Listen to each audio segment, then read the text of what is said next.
Հարգելիներս, պատրաստում եմ սեխի չիր,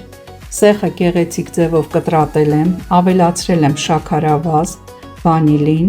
և ամբողջ գիշեր թողնելով, այսպես իրանից բավականին շատ ջուր է դուրս տվել, նշեմ, որ ես ջուր չեմ ավելացրել և կտեղադրեմ գազօջախին, կիեփեմ մինչև հասցնեմ եռման աստիճանի։ Հենց սկսի եռալը ես կանջատեմ և այդ պրոցեսը ես կկատարեմ 3 անգամ։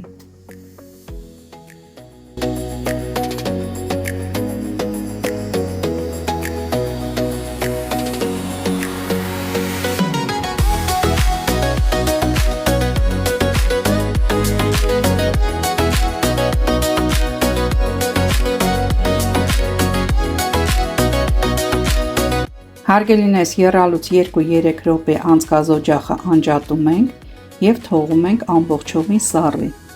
և հետո կրկին նորից գազօջախը կմիացնեմ և կրկին կհասցնեմ եռման աստիճանի։ Եվ այսպիսով հարգելիներս 3 անգամ եռացրեցի, հասավ եռման աստիճանի անջատել եմ և արդեն 1 օր էլ այսպես կմնա իրա քաղցր օշարակի մեջ և կանցնենք հաջորդ փուլին։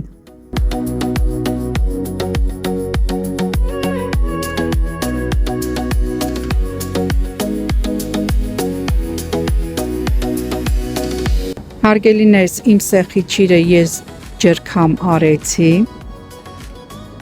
թողեցի իրա հավելյալ հեղուկը դուրս եկավ, այսպես գեղեցիկ սկուտեղի վրա դասավորել եմ և արևի տակ կթողեմ չորանա։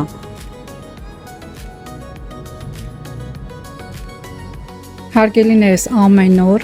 սկուտեղը ես փոխում եմ, որ չիրս շատ լավ չորանա։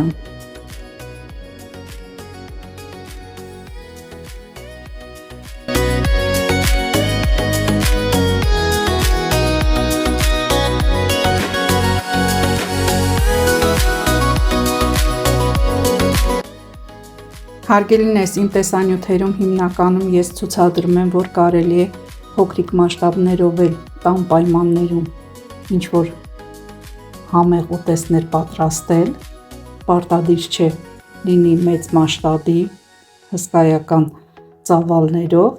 կարող եք փոքրիկ քայլերով այսպես համեղ ուտեստներ պատրաստեք ձեր տան անդամների համար։ Եվ այսպիսով հարգելիներս, իմ սեխի չիրը արդեն պատրաստ է,